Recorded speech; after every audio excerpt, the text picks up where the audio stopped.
So guys, tentang harga minyak less. Kali ini kami buat sikit perbincangan ataupun abang sini buat sharing lah tentang abang sini terhadap ini isu minyak. Alright.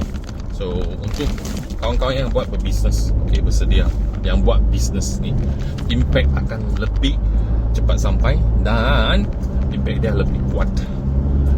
So abang sini boleh tengok sudah kami punya site. Macam baru-baru ni kami ada site Tong Taluk besar, kami ada Hitachi excavator di dalam, kami ada banyak machinery, pakai diesel, pakai petrol.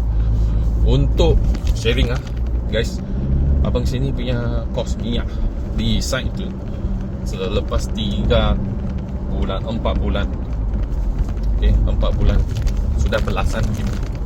So cuba bayangkan kalau satu hari di mana kami punya diesel price minyak sudah naik double. Okey, bila double maksudnya belasan ribu ni akan terjadi dekat 30 lebih ribu hingga 40 ribu. Guys, ini ni kami tidak dapat charge balik dengan developer ataupun charge balik dengan kami punya klien itu. So ini impact costing ni siapa yang kena telan? Kami. So company kena telan.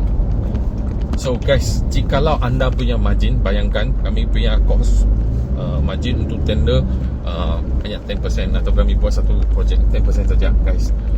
Kenaikan diesel tu yang double mungkin akan makan 5 hingga 7% sudah daripada kami punya tender keseluruhan. Jangan lupa ini minyak naik, ada benda-benda lain akan kena juga. So semua barang akan naik. So impact dia akan 5 hingga 7% kalau double.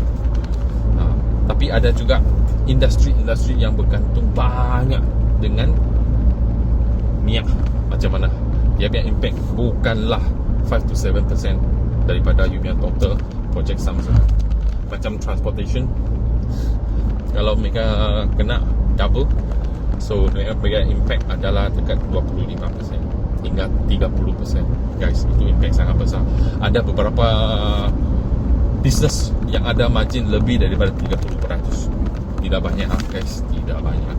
So kawan-kawan yang buat bisnes ni bersedia, okey, bersedia. Okey, bersedia untuk buat apa? Bersedia untuk jaga kewangan. Ini yang pertama, kerana kalau cash flow sudah stuck, anda tidak boleh buat apa-apa. So ini sangat penting. Itu kenapa abang sini pun kerja balik beberapa payment dan juga reserve balik beberapa FD kan, untuk ready untuk tahun ni. Kami tidak tahu perang ni akan berapa lama. Stay tune dengan Abang Seni for the next part.